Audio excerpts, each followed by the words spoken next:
us to record this. So you might see a pop-up just allowing for permission to record.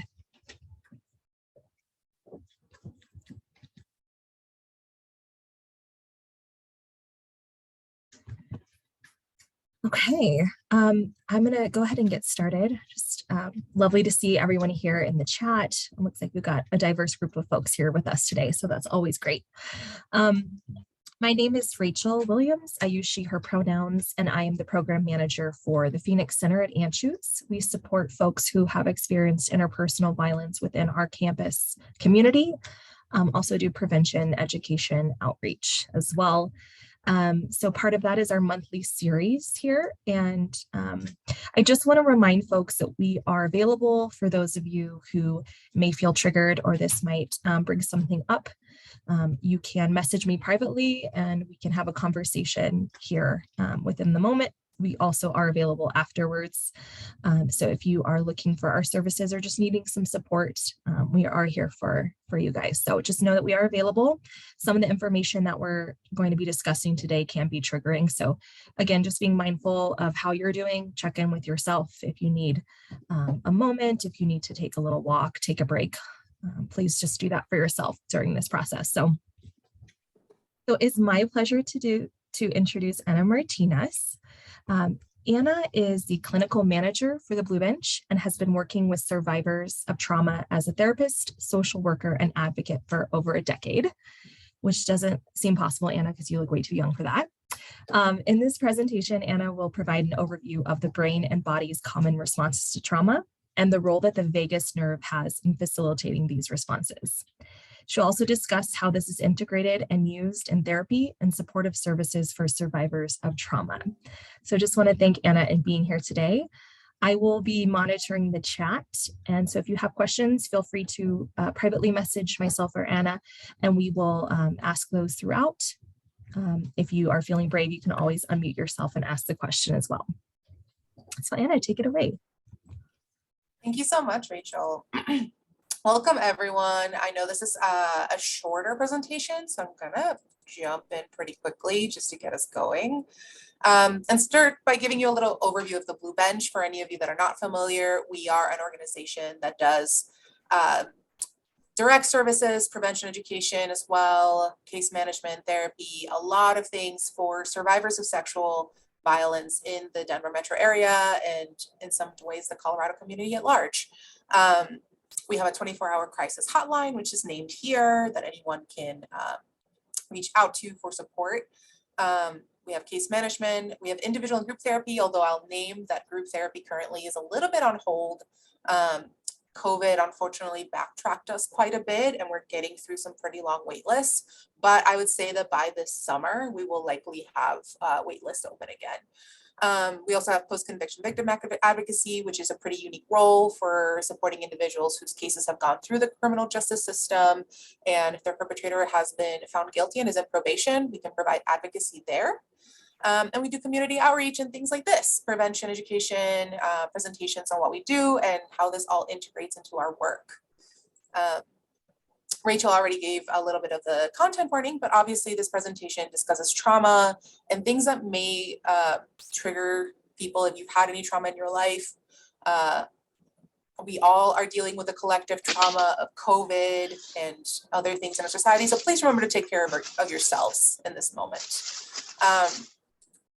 I will start by naming a little bit about what exactly we mean by trauma. So there's what we call the stress trauma continuum, which is just to say that stress is sort of a normal already occurring difficulty that we all deal with. If you're stressed out because you have a lot of work going on, if you're stressed out because of common life circumstances, all of that is normal. So that's normal stress. We also identify situational stress if you are moving, if you are even getting married or having something positive. That can be a particularly stressful time that affects your body. Any sort of situational crunch moment where you're undergoing a lot of stress also fits within the normal category, but is there specifically as a common reaction. Your body reacts, and we'll talk more about what some of those reactions might be in a minute. But then on the other end, we have trauma. So how do we define traumatic stress? Trauma is an event outside of the normal range of experiences. So like I said, there's normal and situational. There's things that we expect will happen to us throughout our lives, even difficult things, going through common life difficulties.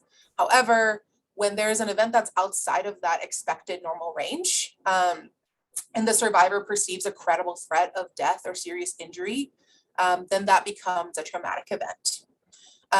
It's important to note that it causes physical and psychological overwhelm. A lot of people think of trauma as being something that's very physical, especially if you think about physical trauma, right? You go through an accident where your body's actually physically harmed. But we know that even witnessing something distressing where your body isn't touched at all can still create psychological overwhelm and even physical responses in the body. These responses vary greatly based on an individual's resiliency, their ability to cope and regulate emotions, their life experiences. The way that I like to talk about it, and this is actually funny because I was literally in a car accident 2 weeks ago, but to somebody who goes through a car accident, somebody could walk away and the next day get in a car and have no problem. And someone else might have a hard time getting in a car and driving for a year. Like they're just too startled, too scared. I will say mine was very minor. I'm fine. Everyone's fine. But even the next time that I got in a car, I noticed my heartbeat racing a little bit more. I noticed myself a little bit more alert and aware of my surroundings.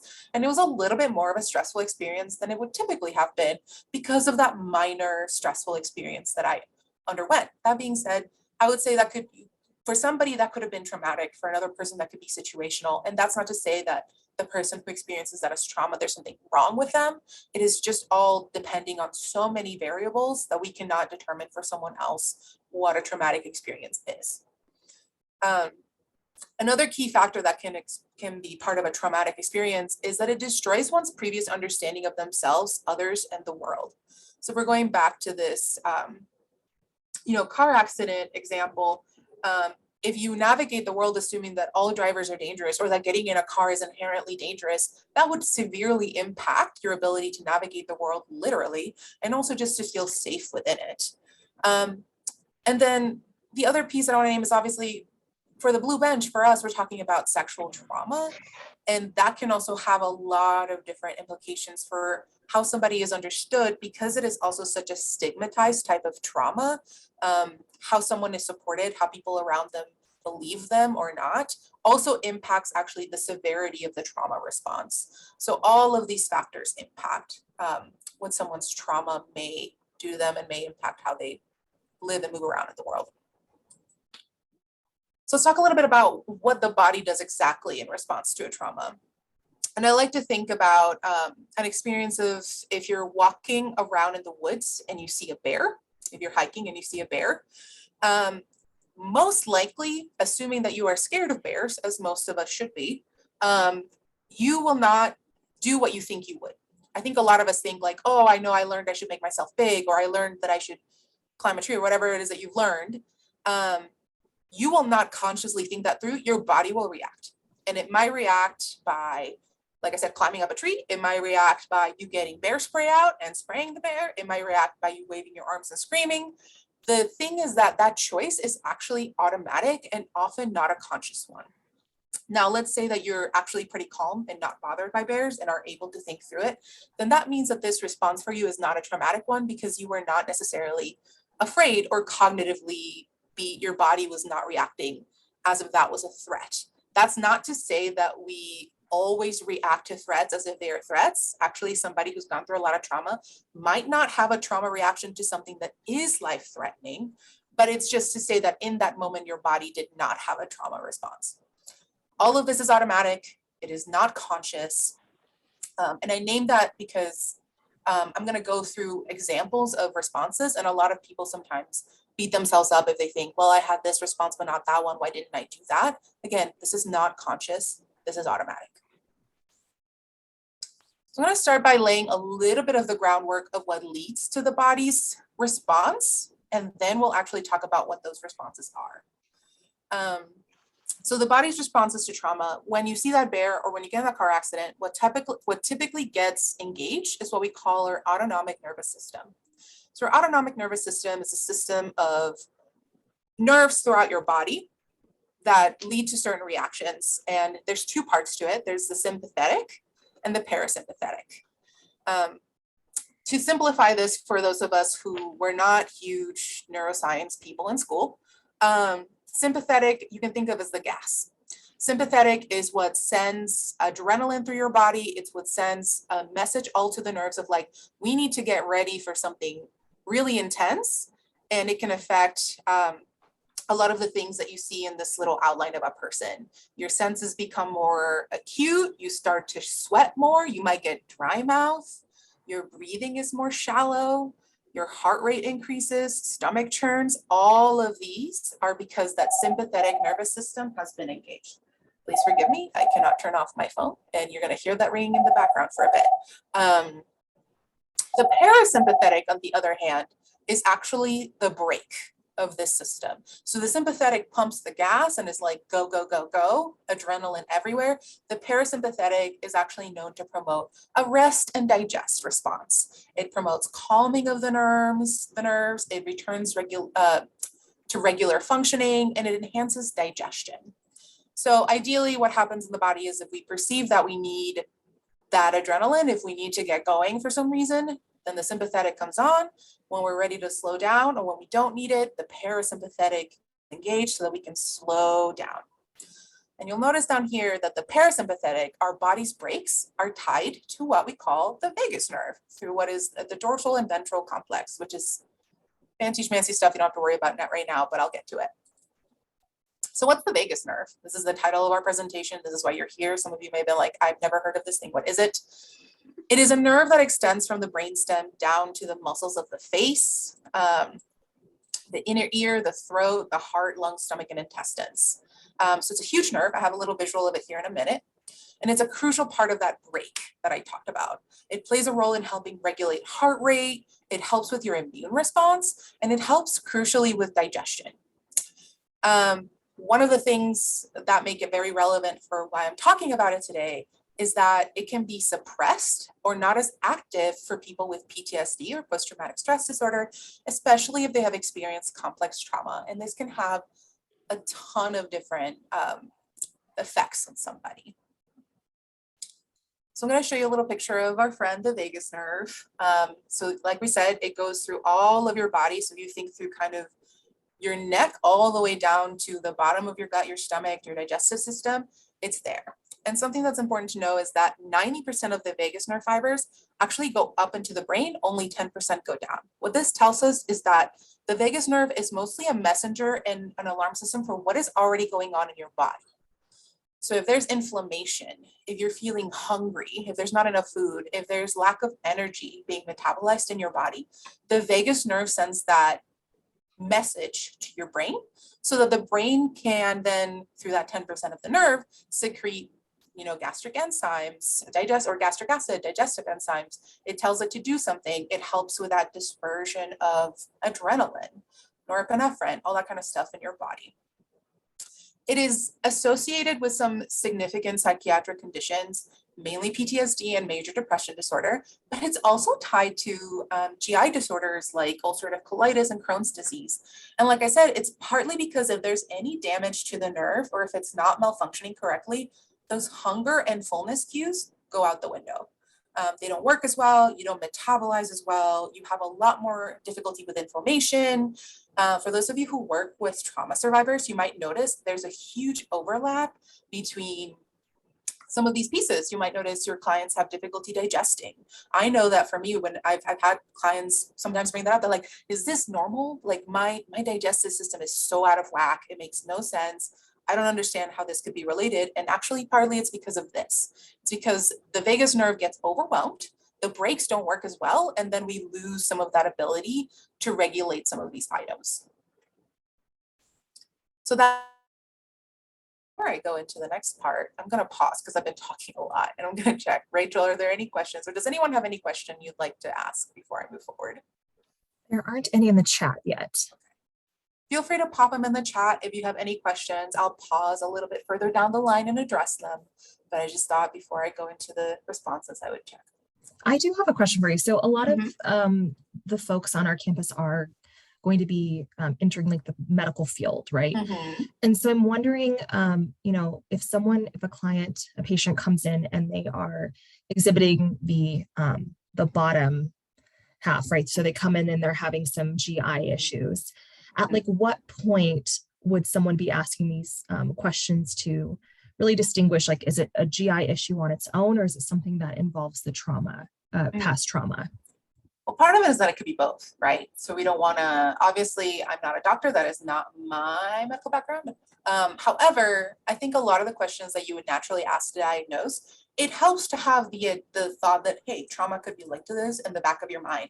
Because a lot of times we're asking, when did this start? When did you first start noticing these difficulties? And if you can link that to happening shortly after a trauma or after maybe a childhood of complex trauma, because honestly, we tend to see this more with individuals with complex trauma. And this means repeated incidents of trauma. The earlier and the most repeated, the more likely that you will develop some of these chronic issues later on. So some of it might be something to be like, if it's been there at all times, you might want to ask, like, was there anything else kind of going on earlier? You might want to have that in the back of your mind. We want to be mindful of how much we, ask somebody in a medical setting when it's not necessary. Like, hey, have you experienced any terrible trauma in your life you'd like to disclose right now, right? Because we don't want to necessarily trigger somebody without them being mindful of it. But it could be something that we can bring in as education, being like, hey, I'm considering all of these potential reasons that it may happen. Just so you know, some of these things can happen because someone's experienced a traumatic experience. So if that applies to you, that's something we could consider. And that gives the potential client the option to report or to express without feeling like they are being directly asked. So I would say tread carefully, but keep it in the back of your mind and hold that in mind. Great question. So let's talk a little bit more about what the body's actual responses to the bear or the car accident or whatever we want to call it are. So a lot of you probably have heard of fight or flight. Some of you may have even heard of freeze. But what a lot of people don't actually know is that the first one that our brain tries to do, if there is some level of safety, is what we call the attach, cry, or social engagement response. And it's a little confusing because this is not what we call a trauma response, because it is not a dysregulated response. This is actually where our autonomic nervous system is inactive. It doesn't trigger that system. The brace stay on. And what happens, we call it the attach, cry, and social engagement response because it is primarily identified in babies and in little kids. When something distressing happens, if you think of a baby being distressed and then looking to parent, right? Looks to parent, parent soothes and regulates baby, and the baby carries on, is able to be soothed and is able to be taken care of and safely move on with its day. In a potentially traumatic situation, right? So let's say the car accident, right? We experience a car accident, maybe in shock for a second, but then look around. Maybe there's someone next to you checking in with you that you're okay. Maybe you see other people getting out and checking in on you. You sort of do a quick check that your body's okay. And all of a sudden you go from that activated response to like, actually, I'm okay. My brain is engaged. I'm able to breathe and look around and, call whoever I need to call for support. That was a social engagement response because your brain was actually able to hold and stay alert and stay there, and for you to think relatively clearly despite what is a potentially traumatic situation. Now this is assuming, like in my case, a pretty minor car accident, right? That's why it's also relative to the incident itself. So the attach, cry, social engagement response is inactive. It doesn't trigger that gas pedal, and it's actually partly because the vagus nerve is online and it keeps those brakes on. It's like, wait a minute, we don't need the gas yet, we're actually okay. If your brain, again, unconsciously, you don't get to make this choice. If your brain decides, nope, this is not I cannot socially engage, I do not have an appropriate reaction right now, then it might go to flight, which is the attempt to run away, or to fight, which is the attempt to fight off a threat for survival. Now, flight gets a little bit misunderstood. A lot of people think it's like running away. It can just show up like intense anxiety and panic about needing to leave, even if the body's not actually moving or getting out of the way right away. Whereas fight shows up as intense anger, irritability, and like increased adrenaline with the intention to fight to get out of the situation. Both of these are triggered by the sympathetic nervous system. Again, that's that gas pedal. So the adrenaline gets put through the body and we have those reactions. And then our last one is the freeze response. And this is what happens when the first three responses, not like your brain, again, unconsciously decides that none of these work. It does not have secure attachment or engagement around it to be soothed. It cannot fight. It cannot flee. So it's going to freeze. It's going to tell your body we need to play dead. We need to be just letting this pass, and it's going to let us just move through whatever is happening. And much like the attached cry response in a weird way, it's actually, again, that parasympathetic nervous system. It's that brake pedal putting on. But what we call it, how it's different than that first one is that we call it sort of like a high alert parasympathetic response, because if you think about being in a car, if you put the gas on and then immediately brake, it's still kind of revving. It's still like kind of fighting those two urges, and that's still in the body. So for a lot of people who experience a freeze response, they're confused because they're like, well, yeah, I didn't move, but I felt my heart beating really fast, or I still felt really anxious, or I still felt really active in my body, and even though I couldn't move. And it's like, well, yeah, you still had that initial sort of sympathetic response. The gas was sent through. It just that your brain and body in that moment decided, actually, this isn't going to work. Break. We're going to slam it shut. We're going to slow down right now. So these are the primary ways that we respond to a potential trauma. I want to talk about the freeze response because it is the primary response that we see when it comes to interpersonal violence. So for a lot of survivors, the safest thing that they see, and think about the context of this, right? When we're talking about sexual trauma or interpersonal violence, you're in pretty close contact with somebody. You might not be aware of any outs, and it's usually somebody that you may have thought you could trust in that situation. Your brain is more likely to think that it cannot safely get out of that situation and to go into freeze mode. And that looks like your body becoming immobile. It looks like dissociating, which is feeling like you're actually outside of your body looking down. Psychologically checking out. It can affect your memory. People have little to no memory of the event. And yeah, it's sort of your body going into shutdown mode. It's like, what we need right now is to play dead, to shut down. We're going to numb you as much as possible, and we're going to just ride out whatever might happen right now so that you may survive it. It is adaptive for survivor. It's there for a reason. It is something that, you know, we have survived all of this many years for a reason, and it's part of a mammal sort of instinct actually to have this response.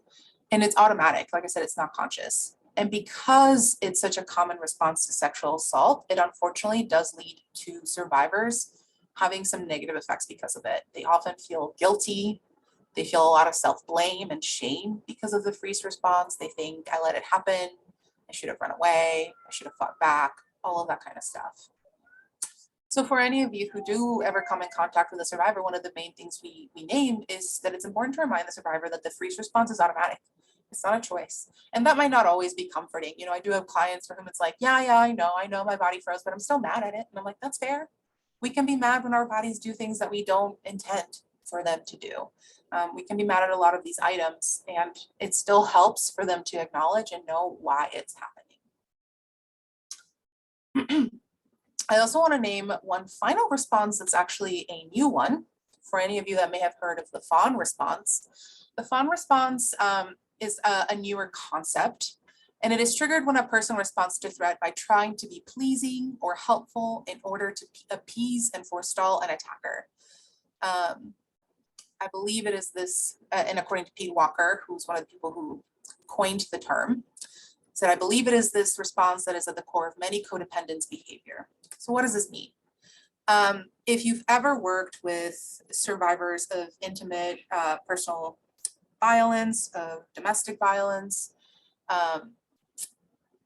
there's a lot of moments where they seem fine in response to something that's threatening. They seem appeasing. They actually fawn towards the perpetrator. They're very kind to them. They're very loving to them. They say very good things to them. And it's a survival skill in many ways, in that it is trying to prevent future potential violence by appeasing the potential perpetrator. So a lot of people ask, well, where does fawn fit in terms of the reactions? Why would somebody still sort of be engaged and not have the other reactions that we see to somebody being threatening or being violent? And the reality is that it's a little unclear. We don't have a super clear neurological basis for it, But a theory of it is that it is a misdirected social engagement response. So remember, we talked about that initial response where somebody looks around them and thinks, is somebody going to be here to soothe me? Am I safe? Am I okay to move forward? When you think about survivors of domestic violence and interpersonal violence, the one person that's around them is the perpetrator. And as we know, perpetrators often try to play that they are supports, that they are caring. They keep the potential survivor there by representing themselves as being loving, right? And they often isolate the survivor from other supports. So what we believe is that fawning actually is a misdirected social engagement response where the survivor actually goes to the perpetrator for soothing. They actually go to the perpetrator for what they believe will help them survive the situation. And again, it's effective for them in the moment in that it does occasionally deter future violence. But we know in our understanding of intimate partner violence cycles that it is not obviously the safest thing. The safest thing is to be able to leave, but this is another difficult thing. We know that survivors of intimate partner violence are likely to stay or try to leave up to 5 times before they're, even more nowadays, before they're able to successfully step away from that kind of relationship. So that's a little bit about the fawn response. I'm going to take another quick pause and ask Rachel, are there any questions in the chat about all of these trauma responses? We do have a question. Is this similar to the Stockholm syndrome? I've gotten this question before, right? So Stockholm syndrome, despite its popularity in media and culture, is not a particularly well-defined psychological reaction. So you won't find Stockholm syndrome in the DSM-5, at least not to my knowledge in the most recent reading of it. So Stockholm syndrome is more of something that has been popularized as a sociological understanding of something that happens. And it could certainly be tied to this. If we think about somebody who is stuck in an abusive situation and developing a way to make sense of it in a way that feels like there is safety and support, and if we have a perpetrator that is actively making the survivor believe that they are their only support and that they are loving and caring for them, then it could develop this dynamic. So I could say, yeah, you could incorporate the idea that someone who is stuck in regularly having a fawn response in response to a violent relationship or violent situations could be experiencing Stockholm syndrome. I just personally, as a therapist and a provider, would not use that because, like I said, it's more of a societal understanding. It is not something that we use to diagnose anybody with. So I think that's a helpful thing just to keep in mind. Any other questions? I think for me, question / comment. Yeah.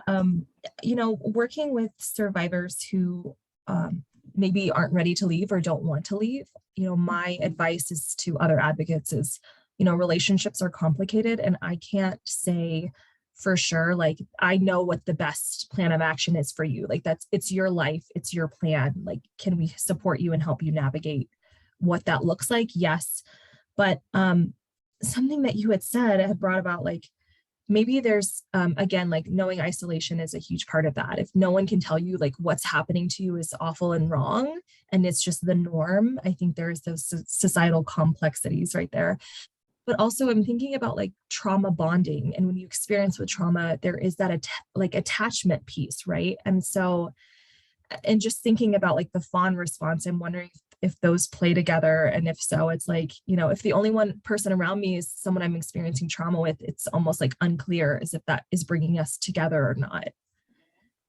Yeah, that's a really good point. All of this can get so complicated and murky. But again, if we think about someone who's experienced complex trauma, and this could even be in a dynamic with an abusive parent or caregiver, right?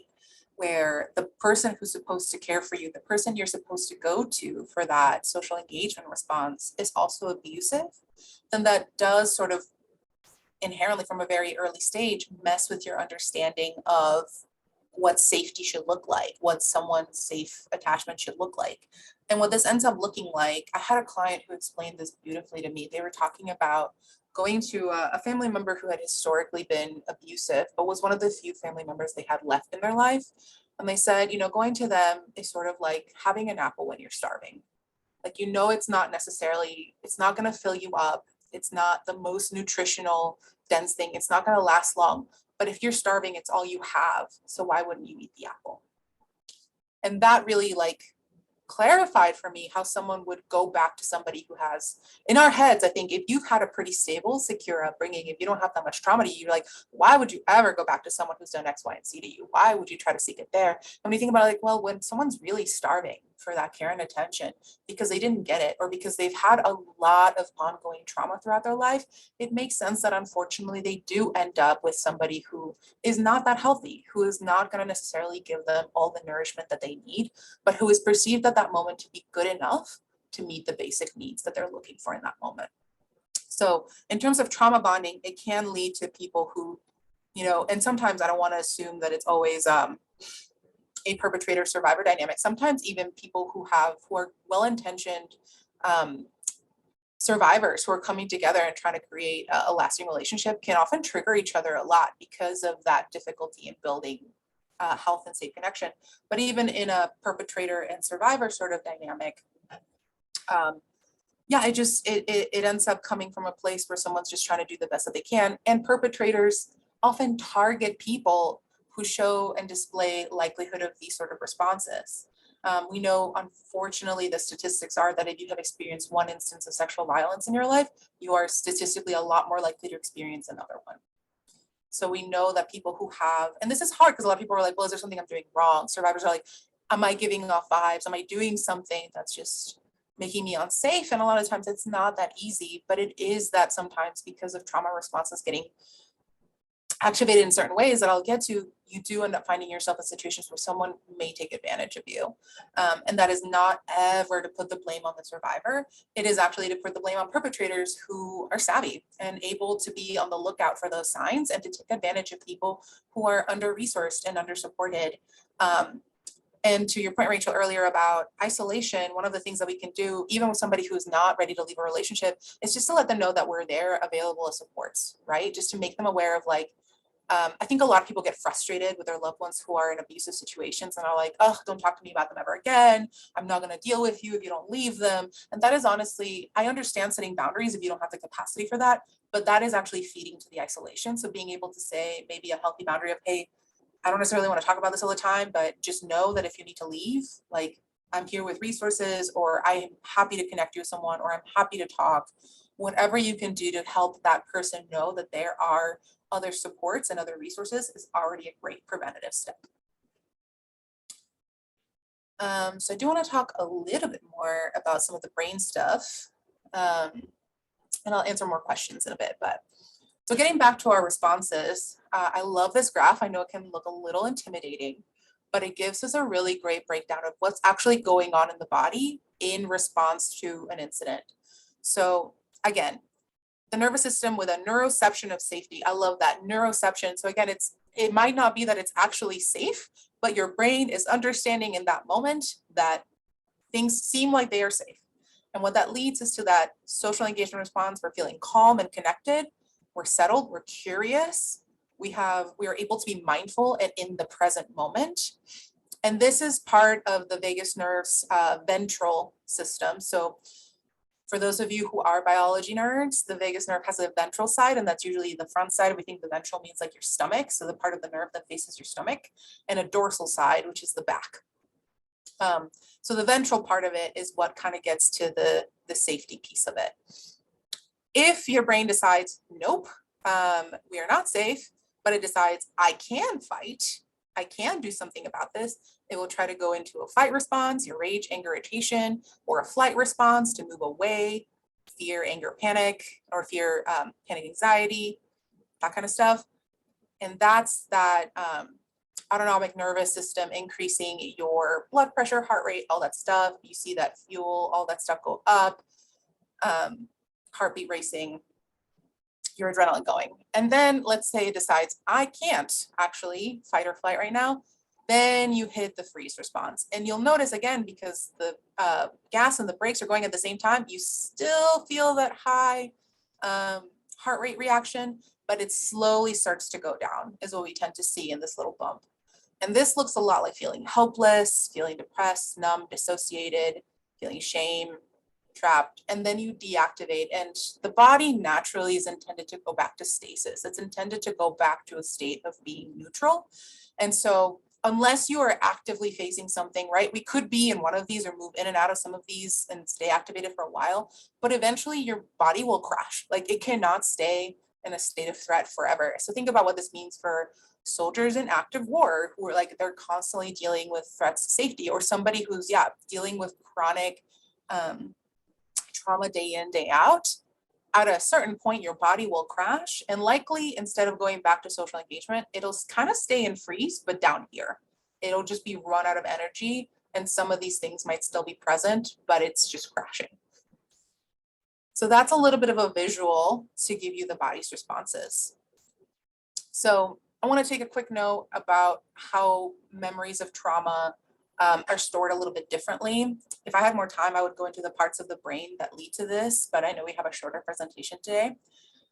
One thing to be aware of is that during fight, flight, or freeze mode, memories are stored differently than normal memories.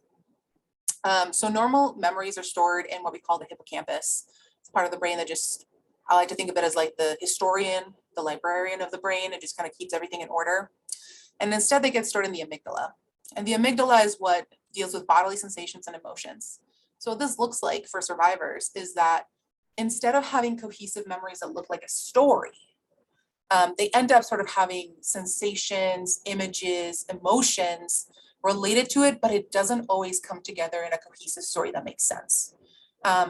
Another way that I like to think about it is if I ask you to think about this morning, if you had breakfast or ate a meal, if I ask you to think about that memory, you probably have a pretty cohesive of like, okay, so for me, I know I like made some toast and I fried an egg and I remember the smells and I remember the motions and I remember eating it and the order that all of that went in.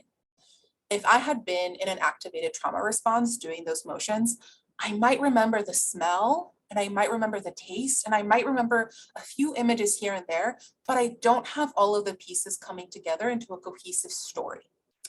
So this is something that a lot of survivors deal with, which makes it really hard sometimes to ask them, well, tell me what happened. And they might not always have the memory of it as clearly. This fragmented memory also leads to increased shame as well, when we think about it, because there's a lot of confusion, guilt, and there's a lot of doubting. People saying, well, like, if you can't remember, how could this have happened to you? And it's like, well, no, my brain is not functioning like it should. I don't know why it's not coming up, but it is. It can also be sort of a situation where the pieces start falling together later on. So like I said, maybe you have the smells of pieces and later on you're like, oh, right, that smell goes with this image. That makes sense. I'm understanding it now. And now I'm getting the story of it, even though I couldn't recall that right after the event. So you can get this moment sometimes where fragmented memories come together a little bit. And there's also ways that you can, through certain types of therapy, do some of that, but there's no guarantee that it will happen. That's something a lot of people think. I do EMDR and a lot of people are like, well, through EMDR processing, can I just recover all of my memories exactly as they were? I'm like, no, that's not how the brains necessarily work. For some people, it does help them give enough space to put together some of the pieces, but for some people, it doesn't. It just depends on how your brain happened to store things. There's no guaranteed way to get all of that back exactly as you want. So how does PTSD develop? So one thing to think about with the issues with memories is that because they get stored somewhere else, also the context of what happened, like when did this happen, gets messed up. The brain's librarian didn't know where to put it, where to file it, and now it's in the floor of your brain. And now you get triggered because you'll smell something that reminds you of the event, or something will happen that has an image like it. And all of a sudden it picks up that file on the floor of that trauma, and then it drops it again because it doesn't know where to put it. So this is where things like triggers tend to come up, is that the brain keeps trying to process this incident and doesn't know how to.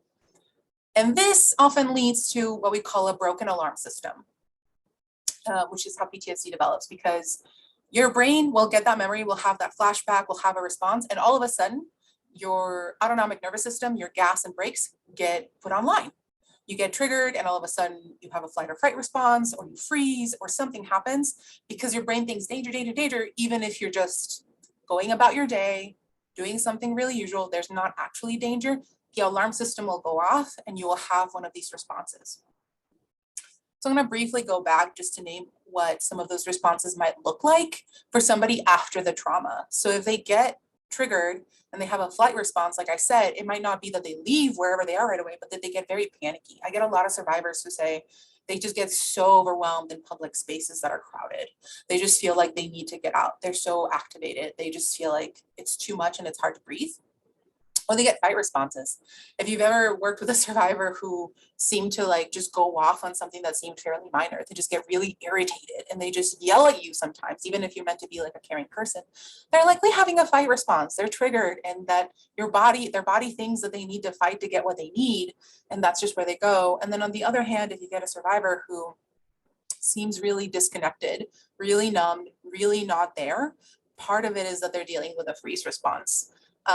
Another frustrating aspect of PTSD is, like I said, because your body cannot sustain being in fight or flight mode at all times, having that gas going, it runs out of gas. Your body is not meant to be fighting all the time. It runs out of gas.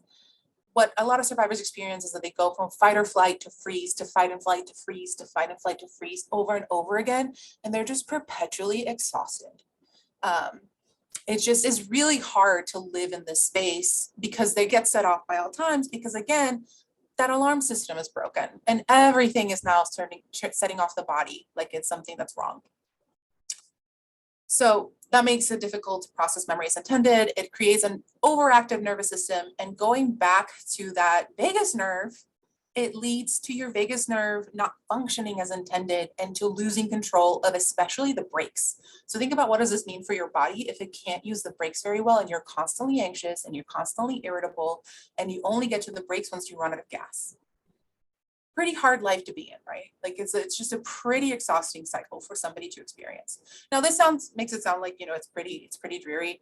Time helps this. Therapy helps this. A lot of things help people manage PTSD, and not everyone's constantly going through that cycle. But we just notice that these are the things that tend to develop that cause PTSD to show up. So actually, before I go into this, any questions? We don't see anything in the chat. So I know that's been a little heavy and perhaps a little bleak. But the reason I love talking about the vagus nerve, this weird, fantastical nerve that's in your body, is that much like a muscle, it can be trained, it can be healed, and it can get better. So we know that PTSD unfortunately makes your vagus nerve really overactive, or it suppresses it at times. Sometimes it's that it doesn't give you that break because it's kind of overridden, and sometimes it's that it's breaking all the time and you're just numbed out and gone all the time. So how do you safely develop what we call vagal tone? How do you flex this vagal nerve muscle? How do you help develop a better relationship with your vagus nerve so that it can help you navigate PTSD better? So a lot of the activities that improve your vagal tone are actually pretty simple, and things that you can do with people in your life, or can let survivors know that you work with that they can do on their own. One is actually singing or humming. And this is something you can do yourself. So like we said, the vagus nerve starts back here in the throat. There's something about the vibrations of singing and humming that can be particularly great for building that vagal tone.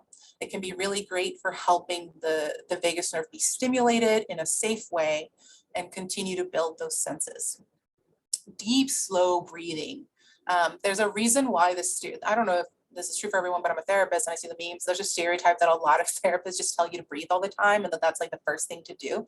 Well, it's for a reason. It is actually genuinely one of the first key things that allows your nervous system to regulate, to slow down, to start getting to that point. And it's sometimes the hardest thing to do if you've ever been with someone who's like irate or having a panic attack and you're like, take a deep, slow breath. They're going to look at you like, what are you talking about? So this works best as you're getting activated. If you see someone who's irritated, or you notice yourself getting irritated, starting to get anxious, starting to ramp up that hill, that mountain that we saw of activation, this is where deep, slow breathing is most effective. You can still try it when you're up there. It's just much harder. Movement or exercise. again, it's like, it's a muscle. Your vagus nerve likes having a certain level of activation, and finding movement that works for you is really great. With my clients, one thing with survivors is that relationship to the body can be hard. Sensations in the body can be hard. They can feel pretty disconnected to their bodies. So finding movement and exercise that works well for survivors is particularly tricky. You want to help them find, I say movement more so than exercise, because the goal is not to be strenuous. The goal is to find regular movement that feels good to the body, or that at the very least is tolerable. I have some clients for whom any movement, they're like, I don't like how my body feels. I feel very disconnected to it. Moving my body just default, not great. I'm like, great, then let's go for neutral. What's a type of movement that your body can tolerate right now? It's something as simple as, can you stretch a little bit before bed? Can you, in your walking, like, is there a way that you can take a little bit more of a walk somewhere during your day that can be helpful in sort of just stimulating your body moving? And then my absolute favorite way to improve the vagal tone, because of course I'm a therapist and I'd like to think I do this a lot with my clients, despite it being, a heavy topic, is laughter and connection. Humor is huge. Laughing with someone. I think about this in the like really dystopian days of COVID. I went to like a Zoom comedy show, and there's something just so sad about not hearing people laughing, that it just, you really realize how different it is when you are laughing and connecting with someone. Laughing with someone else in your life, laughing in the same room, creating that connection is huge in helping develop and improve that vagal tone. So these are some things that you can, if you are a survivor and want to, implement some of these things into your regular practice or use with your survivors that you work with, I highly recommend all of these lovely ways to take care of your vagus nerve. That's it. I'm gonna leave it up to any more questions that may be coming up.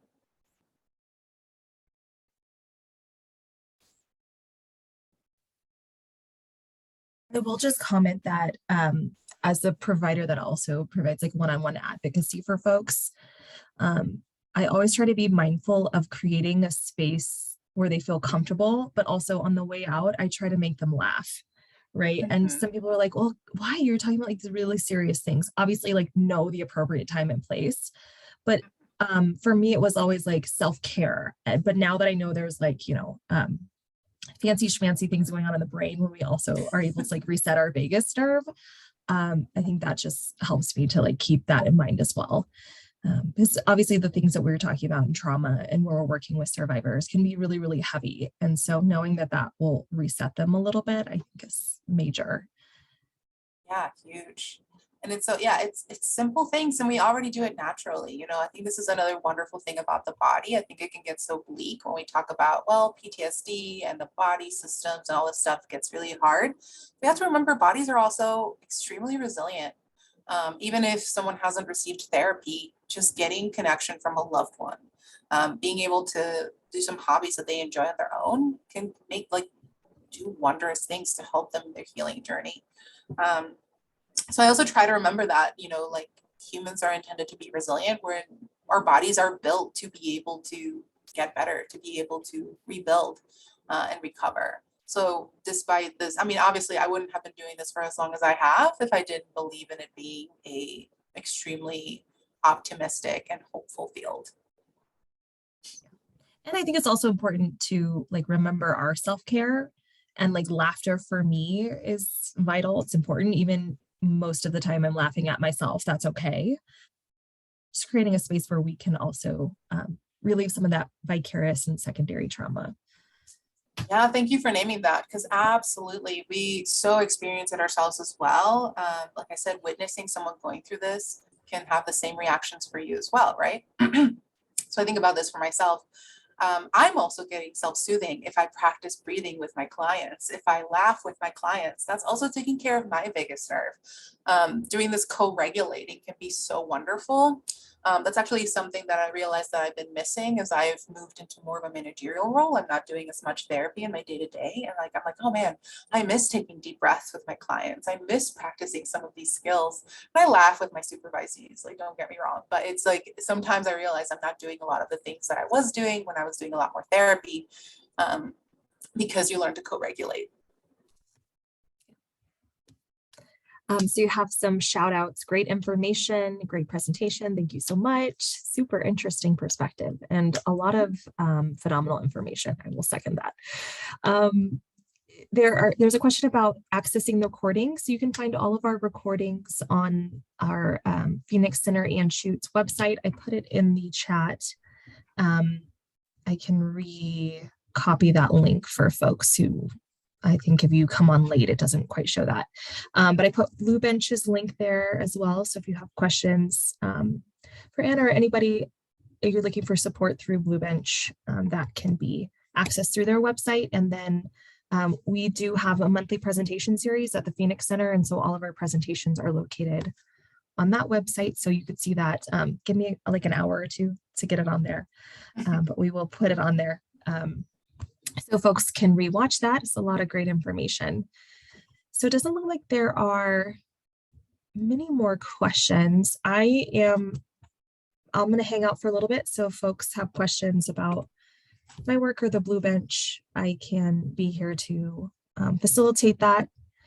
If not, thank you for joining us today. We finished a little bit early, so you get 5 minutes of your life back for lunch, snacking, running to your next class or work meeting, whatever the case may be. So just want to thank Anna for being here and everyone. Lots of shout outs of how appreciative they are that you were here. So thank you.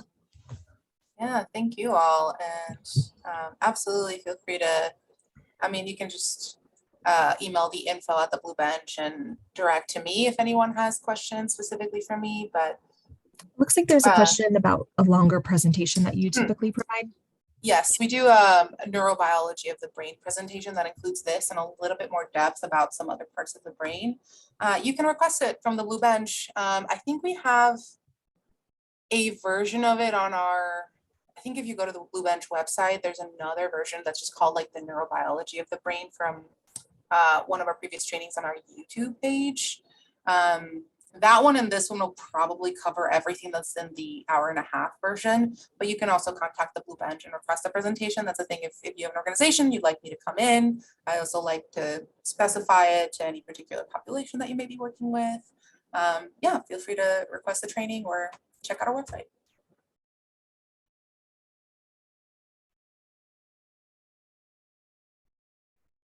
They go.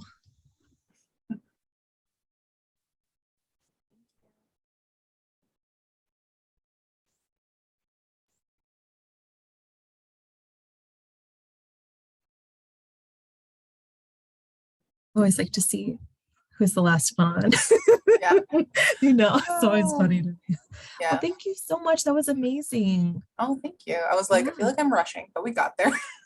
Well, it's hard because I would love to give like longer presentations and stuff, but I feel like our folks have like such short like time frames with like 7 different schools that do their own friggin' schedules and no one like correlates times or anything. So I try to keep it short and sweet, but it's so helpful. And like some of our volunteers always ask me these like highfalutin questions about the brain. And I'm like, I don't know what an amygdala is. I mean, oh my God, I don't know. So now I can just show them your presentation. You're like, here's some brain stuff. Yeah, I would say between this one and the one that we have on our website, it probably covers everything. So that actually does work out well. Yeah, that's great. Do you need to know like how many folks were here for like stats or anything? I think I noticed 26, but I might be wrong. So we had 31 at one point. Oh, 31 at one point. Holy cow. Amazing. Cool. I love that was the biggest one yet. You're a crowd drawer. I feel so popular. Sometimes I try to do like DV 101 stuff, but it does not get the crowd that like a medical based one did. So yeah, I had a feeling that like I'm gonna use Vegas nerve and that's gonna intrigue some people. Yeah. And I'm like, I don't know what she's doing, something about the brain. That's why you're the expert. So yeah, absolutely. Thank you so much. Yeah, thank you. Yeah. All right. All right. Let me know if like you ever need my support or anything. I feel like you guys are a way better well-oiled machine over there, but like let me know if there's ever a point in time where I can help with anything. So absolutely. Thank you so much for the offer. You take care. Yeah, you too. Bye. Bye.